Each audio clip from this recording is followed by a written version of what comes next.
And it's like, oh yeah, there's this Open Wi-Fi project also. There's some people over there doing some things with some Open Wi-Fi. And now, in spite of that, they have continued to be absolutely successful.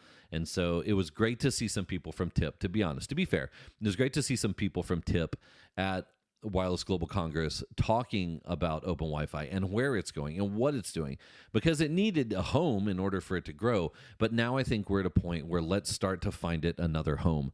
And if I think about who I would love to see take that over in the industry, just my own personal opinion, I look at the WBA, because I look at what WBA has done with OpenRoaming, and I look at what they've been able to do to get it to where it needs to be, especially and so timely with the conversation that's happening right now. They have a product that they brought up, that a product that they promoted and they got going. And now the captive portals are taking this big hit with Apple. And now that this conversation has turned into how do people get connected, seamlessly through Wi-Fi, 2 gig, 5 gig, 6 gig up into 4G, 5G. How do they roam from network to network, from in to out, from out to in? What mechanism for authentication is there? And you look at OpenRoaming and go, dude, it's right there. That's the easiest way to do it. Just enable OpenRoaming across all of it, and people can roam without having to re-enter credentials or whatever. You just authenticate using OpenRoaming, using Passpoint. Make sure that your networks are set up for it and they're using it.